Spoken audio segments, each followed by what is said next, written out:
being in touch with my own feelings. And that doesn't require anybody to do anything. I don't have to say that out loud, but that's a real important to know when I'm getting worked up or twitchy or angry or lonely. Like, that's incredibly important. A big thing that I've learned in group that is a good bridge to the outside world is to let someone I know who I'm in an intimate relationship, but not group, to say, I have a story in my head about what's happening. Could we talk about it together?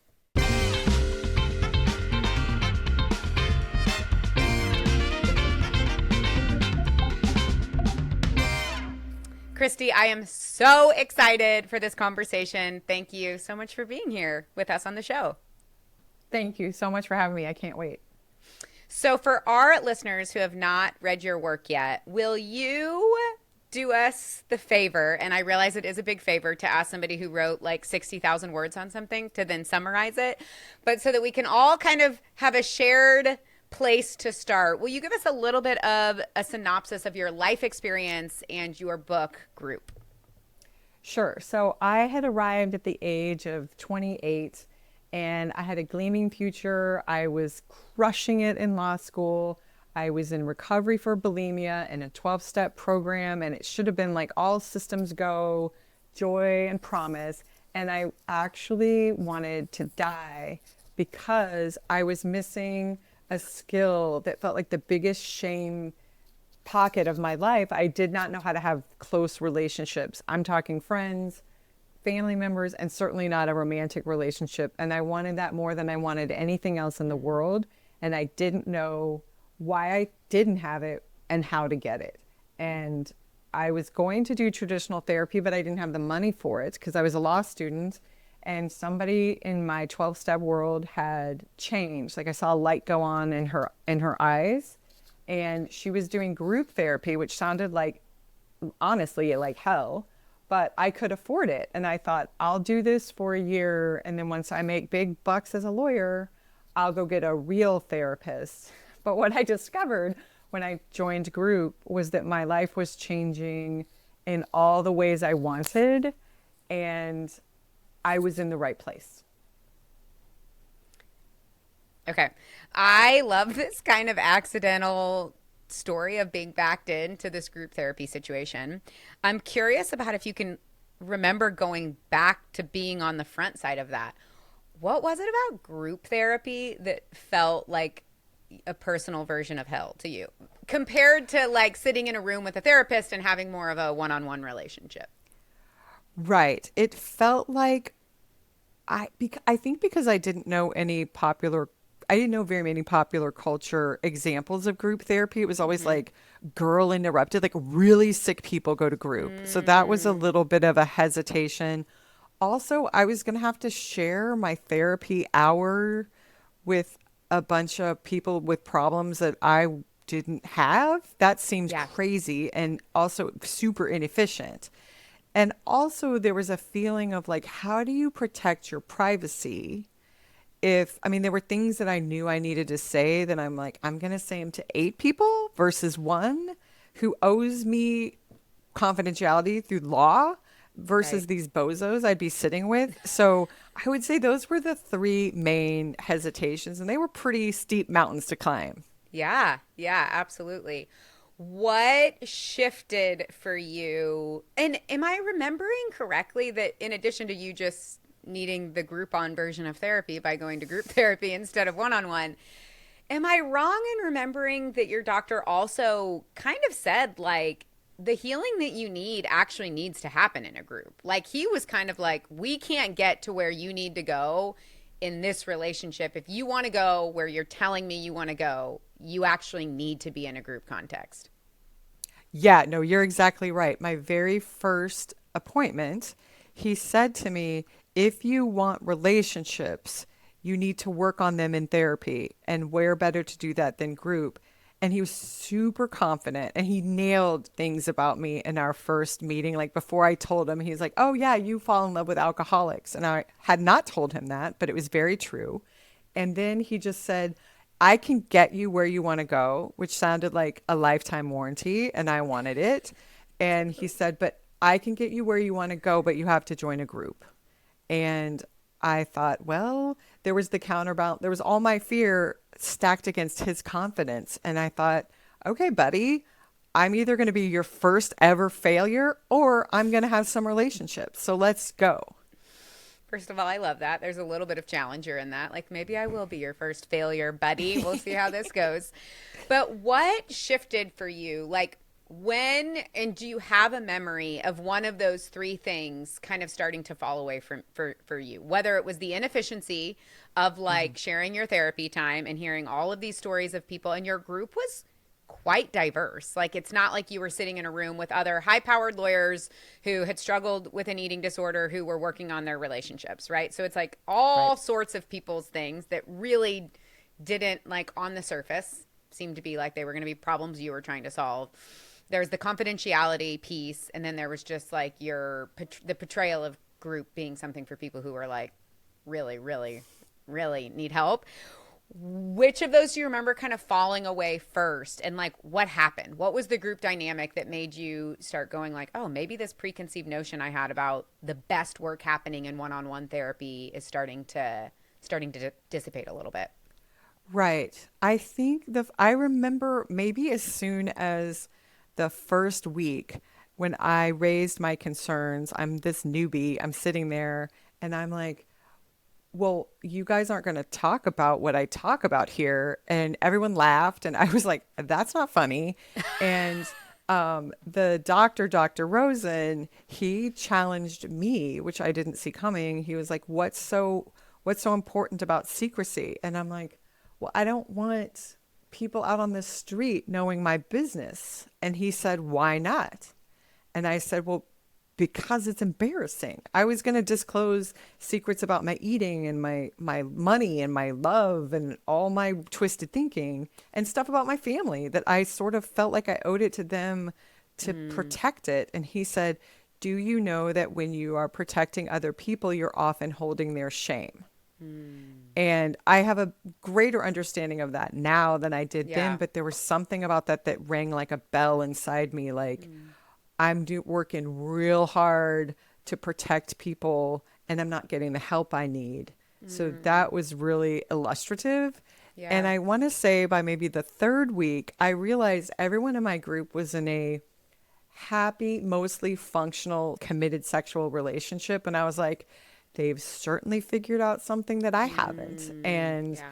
it was very humbling. And I think that humbling was completely necessary for me to begin to untangle what was so wrong about me. First of all, it wasn't so wrong. Everyone's Mm, carrying something. And so now I could just roll up my sleeves and get to work on my blocks, you know? mm. I love one. I just really love that posture of humility. I think it would be easy to just like get in that circle. And of course, out of our own shame and defense mechanism, just like assume and hope. Maybe we hope beyond hope everybody else is more screwed up than we are because of what that says about us. But to go like, okay, y'all are also a mess, but there is something that you figured out that I haven't yet. And I have a longing for that. One, I just think it's really humble and curious and brave. Okay, I your whole experience blew my mind in a couple of different ways, and it really has brought some stuff up for me. So let's talk about the anonymity thing. Yeah. And I run these groups called I call them connection cohorts. For the record, I am not a therapist. I am just a human who is very passionate about relationship building and social health and friendship and community. Mhm. And so I run these groups. They're called connection cohorts where I bring together, and they're pretty geared for pretty high capacity people who are in positions of leadership. And the goal of these groups is really to, one, actually create secure, safe connections with other leaders who kind of, to some degree, get your world. They're not in your world, but they get your world because they're also other high capacity leaders. But then, two, to really experience yourself through the eyes of others and create this kind of safe container where people actually tell you the truth about how you're showing up and how you impact them, which I have found the higher up you get in leadership, the less and less people are telling you the truth about their experience of Mm. you because the more there Yeah. is at stake. So leaders specifically kind of find themselves often deeply lonely, and also, and they usually don't know it, more and more and more unself-aware because their feedback loops become further and farther in between. So all that to be said, that's the goal of this group. In a lot of ways, it's very similar to what your group was doing, in the sense that it's like transparency and authenticity, and like we name what's in the room and we say things out loud that you've been told your whole life that you don't say out loud. Critical difference.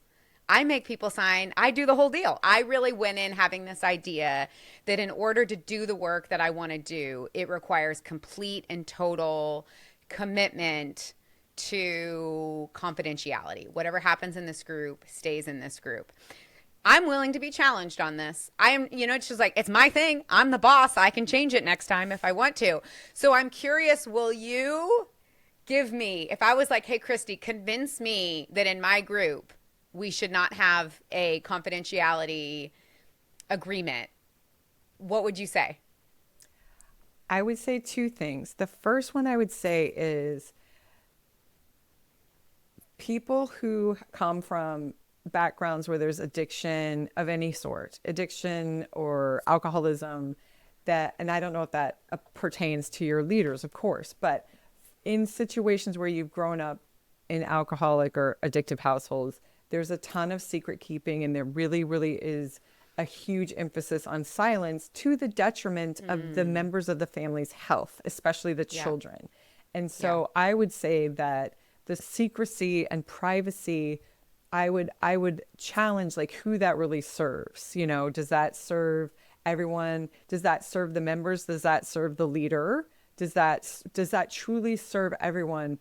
And in service of that, one of the things I thought about what you said, like leaders and addicts, like I don't know what the overlap is. I'm certainly not in the field at all either, but the notion that we have to be so protected reifies the idea people are talking about us. Our mistakes are very, very shameful. For me, the privacy and secrecy feeds a sense of shame. And that's, I needed to be free of shame more than I needed to be protected. And I guess the other thing I would say too, you mentioned loneliness, which is a huge thing that drove me to group. I would have never, if I didn't have that word yet, but that's what I was. I was lonely. Yeah. And what has really fed my loneliness is my unwillingness to be known and all the barriers I put up. There are so many good excuses to remain unknown, right? And a great one is I'm a public figure. What if somebody knows me? That's just one more barrier. And as someone who doesn't run a company or, and is not an entrepreneur in that sense, that's easy for me to say. But because my priorities were relational, everything else I had to let everything else go. And what actually has turned out over the years, I still go to group. So now I started in '01, so I'm at 24 years. That's a long time. Amazing. In this wacky, wacky world of Dr. Rosen's. The amount of times I have felt betrayed because something leaked out and then it came back to me is 3 in 25 years. And in each of those scenarios, I think I could probably drill down and understand it more and like have not a burning rage about it. All that being said, I think every group and every group leader, I'm not opposed to it, like the idea of secrecy or privacy. Like I think for different groups with different motives, there is a time and a place. I just happened to tumble into a world where the priorities were aligned differently. Okay, I get that. That's really good. I think, my hope with the anonymity is like once you the whole idea, and I think it's probably the same with group, is like you're actually creating this workshop. It's like a real life simulation. And like if you can learn how to do this thing within this, it's like real life, but it's not real life. There's like container, there's rules, there's a facilitator, so it's not real life in that sense, but it's real life in that you're with other humans who I think are a closer, probably mirror and create a more similar dynamic to your like real life than, a therapist to patient relationship in the traditional way that we know it. And so I think my theory is you get to practice here. And my hope is that when you practice authenticity and you practice vulnerability first of all, there's going to be six other people that know your stuff.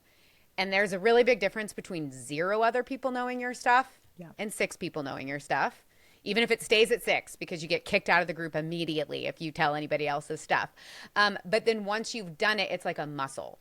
And I find that once somebody voices something, an unsaid thing that they were taught their entire life, is something that you do not say out loud.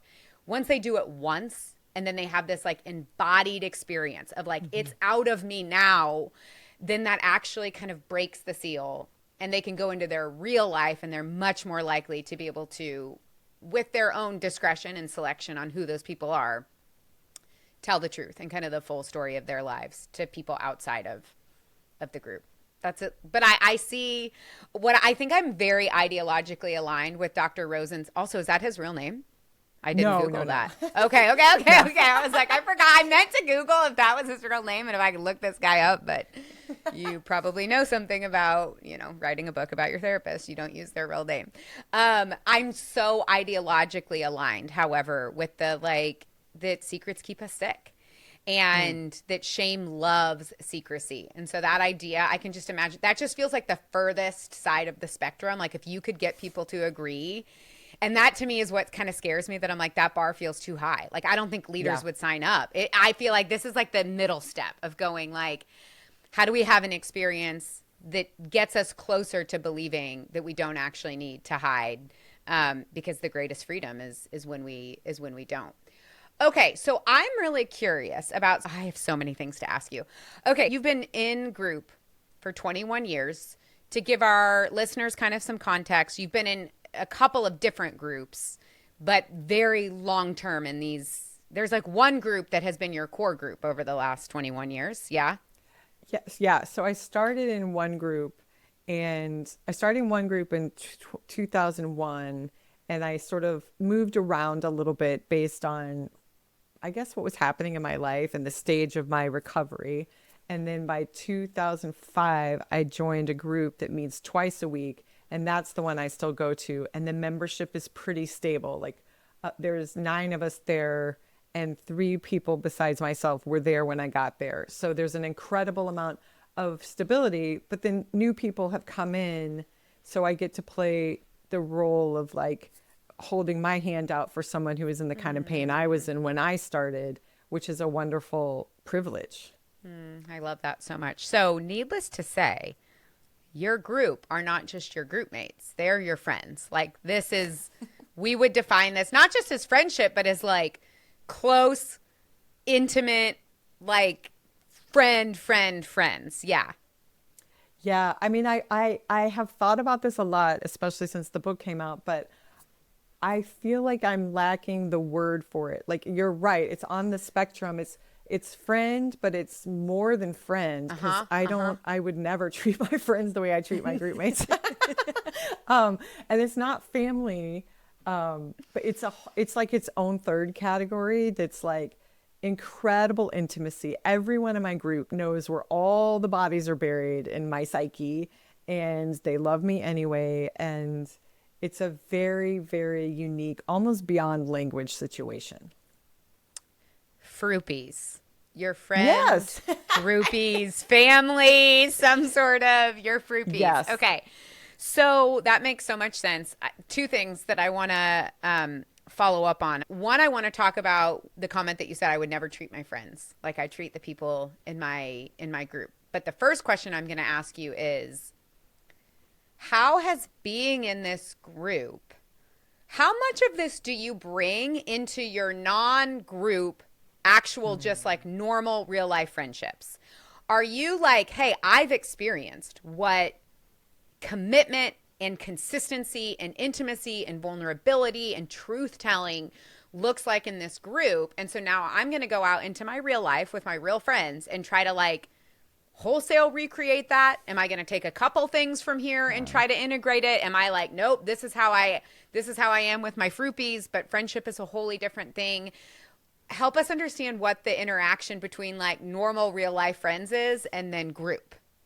Yeah, that's a very good question. I would say it's by degrees. I mean, the skills that I picked up in group that I do take with me, hopefully everywhere I go, is being in touch with my own feelings. And that doesn't require anybody to do anything. I don't have to say that out loud, but that's a real important to know when I'm getting worked up or twitchy or angry or lonely. Like that's incredibly important. So that I take everywhere I go. And once it leaves my mouth and involves other people, I do a different calculus depending on, we go to group, in group, we've all consented. We pay the money to Dr. Rosen, and we've consented to experiences that will be intense and sometimes unpleasant, and we'll do the deep work together. When I sit next to another mom at a school event that's getting heated, as they do these days, and I can feel I'm not going to just raise my hand or lean over to her and say the kind of thing I would say in group because I don't know the level of consent. And Yeah. so what I have developed, like with friends and quote real world, is I'll say to someone, I'm aware of feeling angry or worked up or agitated. And I'm wondering, are you available to like talk through with me what I think is happening? A big thing that I've learned in group that is a good bridge to the outside world is to let someone I know who I'm in an intimate relationship, but not group, to say, I have a story in my head about what's Yes. happening. Could we talk about it together? Yeah. That way that's consent, right? Like, are you up for what I have in my head? And I'm constantly calibrating. I guess it's code switching, but calibrating what's the level of intimacy in this relationship? What's the level of buy-in? How safe do I feel? And am I communicating my desire to have this be a conversation that brings us closer together, not for me to spew? Now, I don't always get it right, but I Right. do at least have enough language to like at least signal to myself and the other person like this is about to get beyond party talk. Yeah, So totally. Yeah. Yeah. beware. Yeah, I love that. I think that phrase is one of the most brilliant, helpful tools in the relational toolkit. Not only I love how you talked about it in the concept of creating consent. Like you just can't go there with people until they know what they're getting into and they're agreeing to it. In the workplace, I talk about it. I talk about level 1 and level 2 conversations is just a little bit more like, I don't know, safe for work, right? Yeah. Where it's like, hey, I'm signaling to you what happened in that meeting isn't actually about the dates or the timeline or the deadline. Like what came up for me was a feeling of disrespect, insecurity, whatever it is, by asking your person, hey, I've got a level 2 conversation I need to have about what just happened. Is now the right time? Just like we Yeah. got to set people up and we got to get their consent to enter into that with us if we want it to go well. And then I think in personal relationships, the story language is so powerful. And I also love in the story language the innate humility. Like you are setting up the conversation going, here's my side of the story. Yeah. I recognize it's not the full story. I am not the sole author, reporter of what happened. I think so often when folks like reach this point where they want to be more truth telling, one of the mistakes that we can make is we forget that we're telling just our truth and not the truth of what happened. So we come into these conversations and we're like, okay, I'm being really vulnerable. I'm being really brave. I'm going to tell the truth about how you were a total jerk in this situation and how you did this and then this made this happen. And we kind of take, it's like truth telling and assuming complete authority are actually two very different things.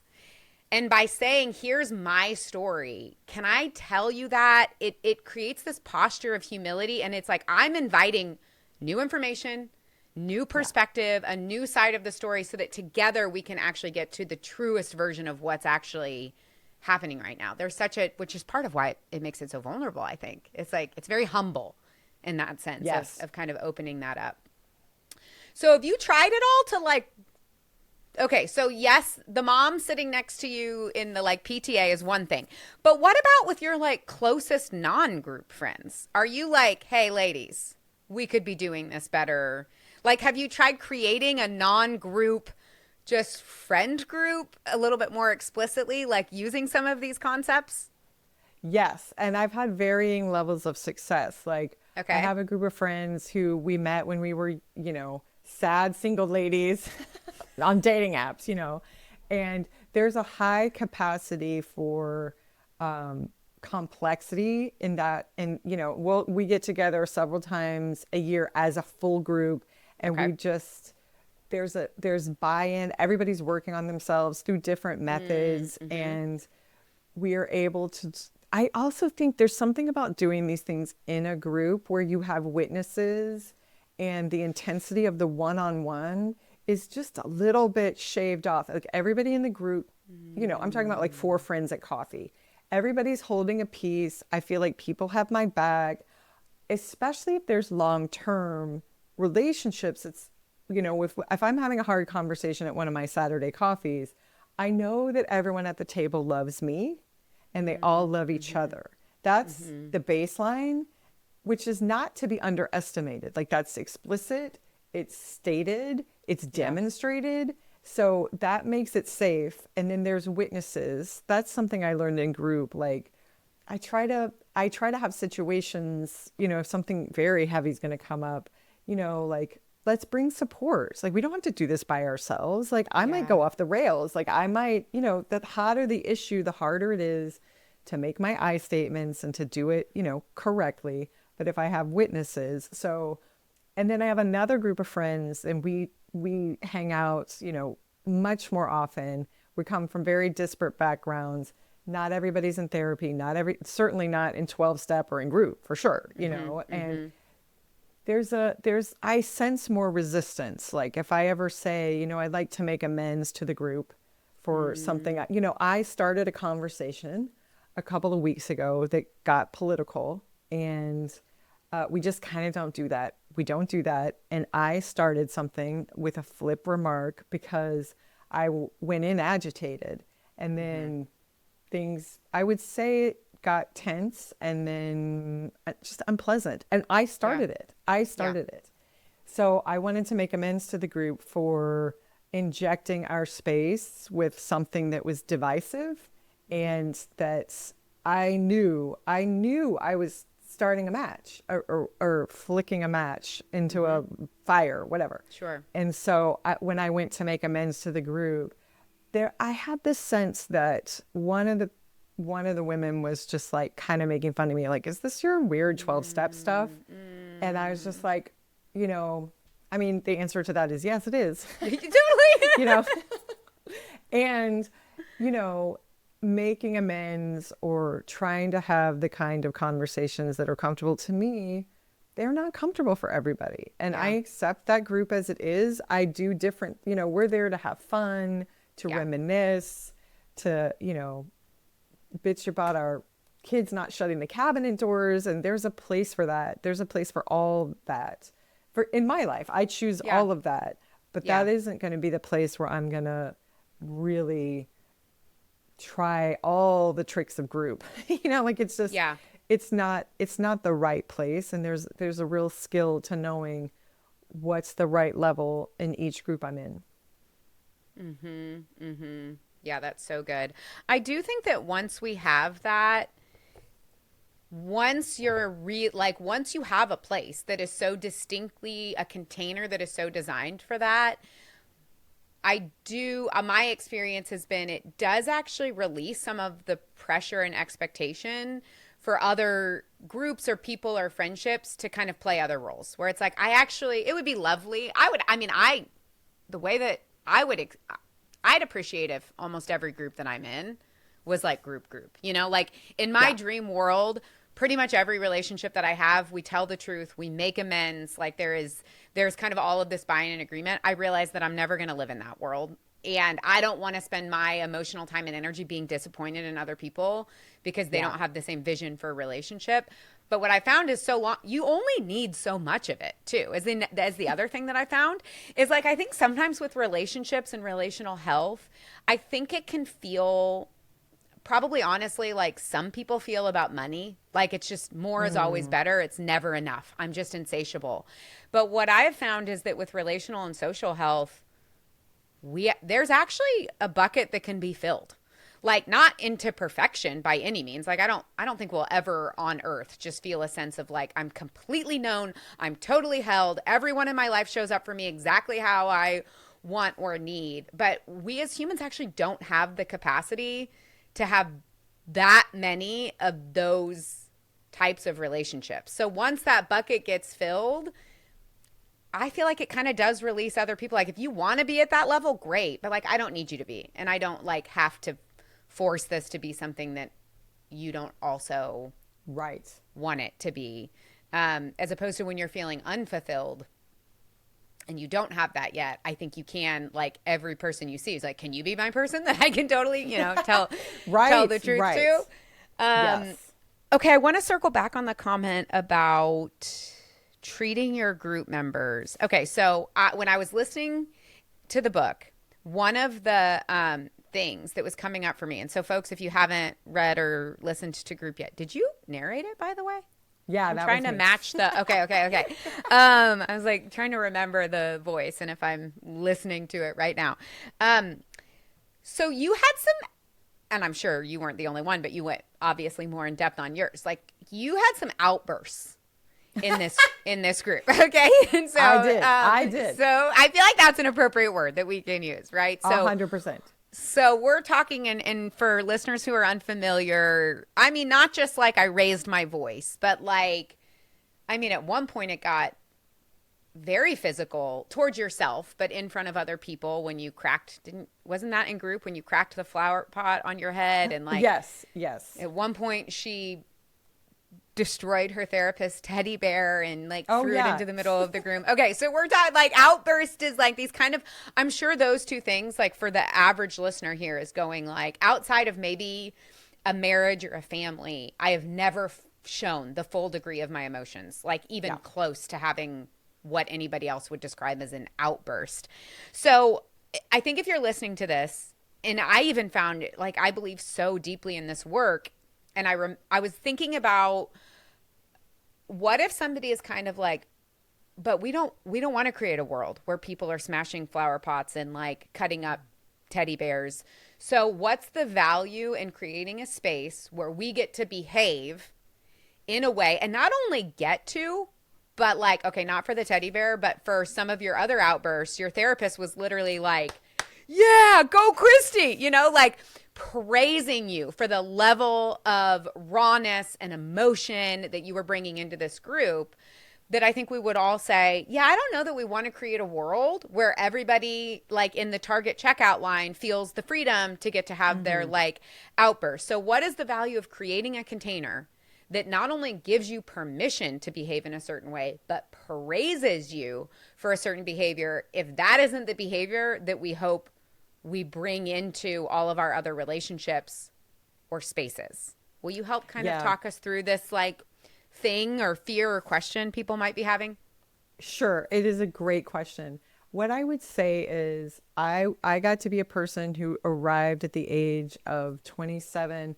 I had never yelled. I maybe once in my life I yelled at the dinner table sort of indiscriminately, not directed at anyone. And I ran to the bathroom and hid when it was done. And it's not an accident that I became bulimic. I was never, ever, ever, ever expressing feelings. Anything. So they've all been stuffed inside my body. Everything from my sister got a better birthday party than I did, or I didn't get a ballet solo, to I didn't get the job, or I lost the job. Like big, small, every size, disappointment, agony, frustration was stuffed inside my body. And it's my belief that it has to come out. And what group did was create that container where inevitably, if you stay long enough, someone is going to trigger you and you are going to blow. Well, that's what happened to me. That's been my experience. And I've seen it happen to other people. And we don't want people blowing at Target. We don't want them blowing at innocence. And in group, it is my belief and my experience that Dr. Rosen was strong enough to hold me so that some of those agonies and repressed feelings could start to come out, because the repression had turned me into a person who could only achieve and who could create a resume that would be the envy of all my law school classmates, but I didn't have a close friend. I was scared to have people come over. I was scared to go to other people's houses, much less have a date with someone who might be a true prospect. So getting those feelings out is has been vital. Like my whole entire body feels different. And other people who I've seen in group who've done rage work, of course, I mean, let's do it in therapy and not at our children or Right. in the car, right? Of course. But um, I've had I've had different feelings through the years over what I was sitting on and what had to come out. Yeah. What has really healed my sort of like, what's really brought me to compassion for myself is watching other people. Literally, this happened 2 weeks ago. Someone in my group, I was the person who triggered him, and I had no idea. We're actually very close. We love each other. We trust each other. And I said something that really rubbed him the wrong way. He misunderstood. He ascribed to me an intention that I was not aware of. It was not my intention. We got crosswise, and he popped off like at me, which I've done plenty of that, but I did much more beating up on Christy. And when he was done, I was super hurt. I was so hurt. Like, don't you know my heart? Don't you know I would never treat you like that?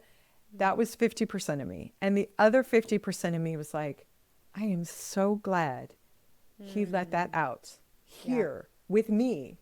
With when I have 7 people to support me, 7 people are also supporting him. We both have support. He's not carrying that. He's not taking that home to his baby. He's not handing that to his wife. And most of all, he's not sitting on this powder keg that he knows is there on some level, subconsciously or consciously. He knows that's there, and he's walking around with like a weapon, bombs inside of him. And I'd rather him hand it to me and we can work on it together.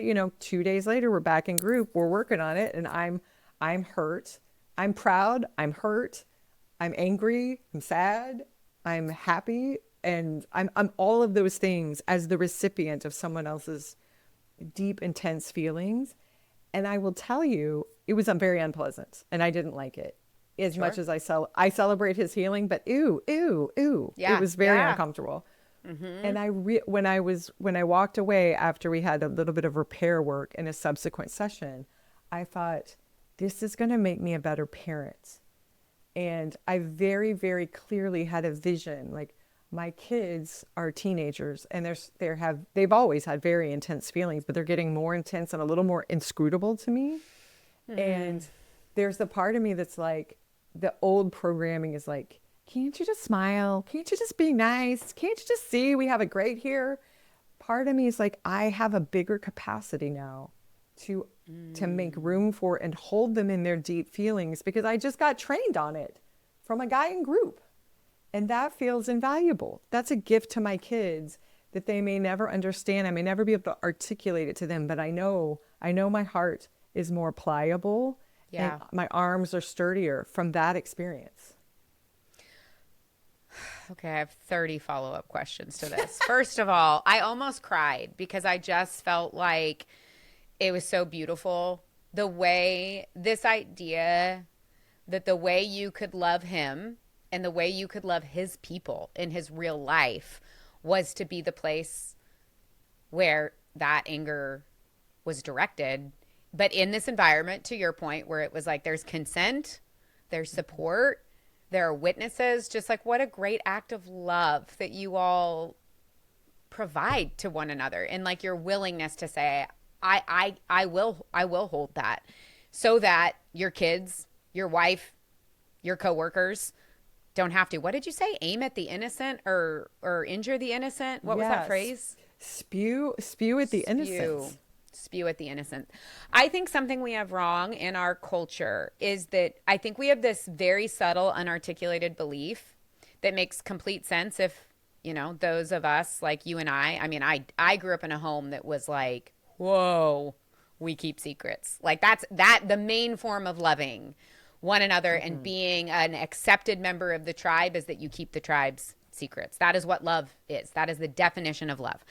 So a lot of work that it takes to unwind that. So for those of us who grew up in homes like ours, where it's actually like an explicit stated value, well, not stated, but in all actions, or just like subtle. You grew up in a relatively healthy family, but in our like culture, this sense that our feelings are kind of like Pandora's box. That's like, Yeah. yeah, if you give it a little bit, it's going to become explosive, uncontrollable, and it's going to multiply and infect everything. So keep it in the box. I think is kind of the subtle belief is like big emotions are contagious and they kind of spread like a virus. Whereas my experience, I have three little boys, 9, 7, and 4. And I started doing this thing with my kids when they're crying, especially the younger ones when it's like, they cry all the time. Is, my instinct as a parent is to like on my worst days, it's like, get over it. Like you spilled water on a sock, you can go get another sock. So, that's obviously comes up for me sometimes. Then like, but the level up from that is like, okay, I'm gonna empathize with you and whatever, hold space. I'm not gonna tell you to not cry about it. I'll let you work through it. The third, and this I almost kind of tried this as an experiment, is like when my kid just can't get it together and they're just crying and crying over something, taking them into a room, setting them on my lap, and being like, can you cry harder? The first time I did this, I remember my 4-year-old was like, he immediately stopped crying because I think he was so confused. Like, did I just hear you right? Where I was like, can you cry harder? Like, is this all you have? Like, cries are made for crying. So give me what you got, man. Just like cry is big. Give me some big, juicy, your most big, delicious cries that you have for this. And he did. But it almost started feeling like pretty soon. Like seconds in, it almost started feeling kind of fake and forced. Now he's kind of like half laughing. He's like, huh, huh, doing this kind of big forced like cry. And I'm kind of like in it with him. And then it didn't last for that long. It was like, okay, a few seconds of that. And then there kind of is this sense of like, I think I'm good. Like, this isn't, I think I got it out. And I'm like, you were just crying for like 10 minutes on your own about that. After like 30 seconds of being told, feel more, feel bigger, like he reached a point where it was like, yeah, I'm sure. That's all I got. Like it didn't encourage him to go cry for 8 hours when maybe he only would have cried for Yeah. 15. Like I think in a really wordy way, what I'm trying to say is like actually emotions aren't like a virus that once they come out, they just become uncontrollable. I think they are like once they come out, they're out. And like, so I don't, yeah, that sense of kind of if you experience something in a group and you allow yourself to do that, if you allow yourself to have these outbursts, are you actually going to go out into the real world and just feel more comfortable blowing up on the innocent, as you said? I think the answer to that is I think you're much, much less likely to do that because the feeling Yeah. got to come out and it got to be held and it got to be processed. But I think that that is a thing that scares a lot of people about like, but if I give myself the space to do that, will I just become uncontrollable in all of these environments? Yeah, I mean, it certainly is terrifying. The prospect of being out of control is very, very uncomfortable. Nobody likes that, certainly emotionally. It's been my experience that, blowing off the steam in group allows me to keep my steady, calm, cool, to be present. I mean, ultimately, well, usually when I'm blowing up in group, it's an old, old hurt that came roaring to the surface. And doing that work in group means that when I'm irritated at the post office or the bank or in my life, that it's like right size. Like it's a sigh, it's an eye roll, which that's not awesome pro-social Yeah. behavior, but it's not a blow, right? And Yeah. I'll just be more present and carrying today's frustrations and not an entire lifetime of them. Yeah, yeah. I've experienced this when I talked about my connection cohorts, which are specifically for leaders. Sometimes, like executives getting worried that it's like, yeah, but if you create this space for my people to really tell the full story of the truth and to feel all of their feelings, I think this what they're saying, but not actually saying because they don't, they want to be more politically correct, is like, yeah, but if you encourage that there, what are they going to do in Monday's board meeting? And being like, I don't think it works like that. I think it's actually the opposite. Like if they have a place to experience that, Yeah. how they're going to show up in that board meeting when they feel triggered, when they feel disrespected, when they feel slighted, whatever it is they're going to have so much more capacity to actually be able to handle that in a way that is really appropriate because they had a space that could handle all of that. Not only handle it, but that's like the whole point of it. But I find that is definitely like a fear that people have. Okay, we only have 3 minutes. Do you have to go really at the top of the hour? No, no, Oh, I'm okay. flexible. I told her even before we started this conversation, I was like, girl, this might need this. I hope you don't feel like give a mouse a cookie. I got you for 1 hour. I'm going to need you for two because I have so much more. It's just so fun to talk about this with somebody who has lived it, thought about it so much. I want to address the amount of work that you put in to having healthy relationships. As someone who's like, part of my job is literally helping people have healthy relationships, even I found myself when I was listening to your book being like, I mean, because at one point you were doing, was it that you were in 3 groups a week, or it was Yeah. 2 groups that were meeting once or twice? What was your max like hours a week that you were in group therapy in your journey? Right. So I went 3 times a week. Each session was 90 minutes. And that's a lot of therapy. I mean, there is no way to slice it. That is a lot of therapy. I was a full-time lawyer. I was also trying, the whole point of all this therapy was to have friendships and to date, and when I look back, I can't believe I too can't believe. I think, pain is a huge motivator, Yeah. And I was making up for so much deficits. Yeah. There was such a starvation in me that it took me a while to get sated so that I could drop down to 2 groups a week. The other thing I found that because my therapy took up so much time, I was extremely focused and productive at work. I mean, this sounds super self-serving, but I think this is the story. I was able to dispel all of my stuff. And then when it was time to do other things, I kind of was able to do it. Yeah. It made me very efficient. I also didn't have a lot of vices, right? I didn't drink, so I didn't come in hungover. I wasn't addicted to video games. I mean, I certainly shopped. The route between my therapy and my office had a couple of little shops that I would sometimes medicate my therapy feelings with. But for the most part, the therapy served to clarify my desires and my values and my time. Yeah. And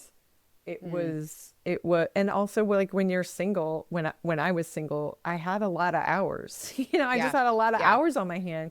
I chose to fill them with therapy, which is, that's not for everyone. Could I have gotten where I landed, where I wanted to go if I would have done 2 sessions a week? I think that's entirely possible. I know people who've done it, who go to 1 individual session a week and they Sure. turn their lives around. Of Yeah. course that's possible. I'm a little all or nothing, from which you can tell. And so I'm like, let's go. I want to go twice as fast. Give me another group. Yeah. Which Yeah. is, not everybody reacts like that. That's certainly a little Sure. bit my MO. If 1 is good, 3 is the best. I do just want to say, because you said it, you moved over it really fast, like that you're a lawyer, which you are, but you are a lawyer. And I don't know, while writing this book, not only were you a lawyer, you were like top of your class and a lawyer at a big, super competitive, big deal firm. And I feel like I want to say that for folks, just to be like, oh, well, if I lived in a flower field and could, Yeah. do therapy 3 times a week. I think oftentimes we assume that people that are putting this much work into personal development and relational development, it's like, well, it must be nice. They obviously don't live in the real world. And to your point, you weren't married, you didn't have kids. Those are 2 massive, time priority things. But I do just want to paint a picture that it's like Christie had a career probably more time and intellectually intensive than a lot of folks, right? Like kind of top of the level of what it requires to be there intellectually, from a time perspective, from an intensity perspective, but you still prioritized it. I felt convicted in myself that when I heard that, I'm like, I was like, oh my, she added on another one?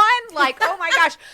But here's what was convicting to me is like, so I just mentioned that I was in New York with my girlfriends and we did this like Broadway extravaganza and we did 2 dance classes. So we went to Broadway Dance Center and I had all of my friends who, by the way, none of us are dancers. But I was like, we're going to go. This is either going to be, I was like, 80% this is going to be so fun and we're going to love it. 20%, this is going to be like lower T trauma, and we're going to be like so humiliated by this experience, it will not be fun. Turns out it was in the 80%. But we were like, as we were walking out of the class, I was just like, if I took one of these classes, which they were 90 minutes, I was like, if I took one of these classes 3 days a week, my whole physical body would be different. And I honestly feel like my mental and emotional health would be different. And we all just totally agreed. 3 of these classes, 3 times a week. And nobody, myself included, I didn't have an emotion of like, wow, that would be a lot. Like 3 dance classes a week. Or, you know, like if I meet somebody who's like, I go to the gym 5 days a week. I'm there 5 days a week. My only emotion that I have towards that person pretty much is like, whoa, good for you. Like, that's kind of aspirational. Like, I don't have the emotion that I'm just like, whoa, buddy, you're working out 5 days a week. That's a little, I think you're taking this a little far. And yet what the research shows us is that our social and relational health matters not just equally, but even more long term, for long term longevity, mental health, and just general sense of happiness and fulfillment, that our social and relational health is the number one driver. Yet we just have this huge disconnect. It's like, it's so important, and yet it's a little extra to be spending that much time and money on it, when it's like, name one other thing in your life that you were like, this is hugely important, but like, I'm just going to hope organically I get it figured out. I'm going to like hope that I just keep kind of doing what I've been doing, and that somehow the outcome of what's causing me pain or lack of fulfillment is going to change. And so I was just like, oh my gosh, if even I was like, whoa, 3 days a week, it was just convicting for me to be like, what? You know better than that. Like, that's a really good investment that she made. But it's so ingrained, specifically here in America, where it's like, just this sense that it's like, that's not productive. That's not a valuable use of your time. And yet I just loved hearing your story. I mean, literally the subtitle of the book is how one therapist in a group saved me, right? Is that the subtitle? Yeah, saved my life. Saved your life. And so just like the impact of going like, no, it's going to take commitment and it's going to take work. But I just loved hearing this story of like the fruit of what that created in your life. But it was not easy. And you really went for it. We got to give that to you. You really went for it. Yeah, if you would have told me the day I walked in, it was August of 2001, you know, this is even before 9/11. This was a totally different universe. And I told Dr. Rosen day one, I said, you have 5 years to change my life, i.e., get me a boyfriend who's hot, you know, sexually interested in me and clean. Those were my criteria. You have 5 years, and if not, I'm going to kill myself. And I don't say that lightly or glibly. I meant it. Yeah. And he said, okay, we can do that. What else do you want? And I was like, what else do I want? Like, this is all I've ever wanted and could never have. I've made it 27 years. I'm dedicated. I'm disciplined. I'm reasonably smart. And I can't do this. Like, I don't think you understand what a hard nut I am to crack. And he was just like, well, what else? You know, I didn't have children on the list. I didn't have a thriving career. I didn't want to be too greedy. I was like, if you get me this, we're good. We're square. Godspeed. So, and if you would have told me, it would have taken, it actually took about 6 years. But by the time I hit my 5-year anniversary, I was deeply, deeply connected to my group mates, to Dr. Rosen, to the friends that I'd made in my life who were there all along. They were there. They were ready to connect. I just didn't have the capacity yet, but I could see it in myself. And I knew I was close. I knew that part of what I wanted had already happened. And that is so good. The boyfriend was going to come sooner or later, you know? Yeah. Yeah. 2 things. One, I loved what you said. And because I think that this is true for a lot of people, not everyone. Certainly there's folks who have like, I just relocated to a new city. I literally don't know anybody. And it's like, yeah, you need to go meet new people. But I do feel like in this loneliness epidemic that we're in, even when people think about building your social health, building relational health, building community, they go to like, I need to meet more people. And I don't know how to put statistics to this, but I feel like in my lived experience of walking with folks, myself included, feels closer to about 85% of it is actually building the skills, taking the initiative, and cultivating the relationships that you already have versus like you have to go find a whole new like Right. ecosphere to exist in. Like that there are probably relationships that have been there all along, but now you're going to look at them, tend to them, and really just have the skills to nurture them and forge them in a totally different way. Thank you so much for being here. I loved this conversation. Thank you for writing this book. I will just say, for some, here's, if I were to write like a blurb about this book, and y'all, my listeners know this, I'm the tell the whole story of the truth, vulnerability, and authenticity girl. Okay. You do not have to sell me on that. And I was reading Christie's book going, oh, I can't believe they say that out loud to each other. Like it pushed me to go like, it honestly, Christy, I'll tell you one of my takeaways was that I want to be in a group because I have taken all of these concepts and built them in the real life friendship realm. Yeah. Multiple times, multiple groups that largely do operate off of the group rules of we name what's in the room. We share the full story of the truth. We're all in agreement that rupture and repair is going to happen and we're committed to the process, all of the things. And yet what I realized in reading your book is that because they're real life relationships, they're friends, they're my neighbors. I live next door to my best friends. So it's like, I have to see you, tomorrow. There is still a degree of which I feel I'm doing a lot on the internal processing before I say the truth. I'm speaking the truth, but I am speaking in a way where I'm following all the rules. Like I'm using the I statements and I'm starting off with here's the story I'm telling about myself. And so while I think that's really valuable, it did leave me going, oh, I wonder if I was in a place where I actually felt like the group could handle the full force.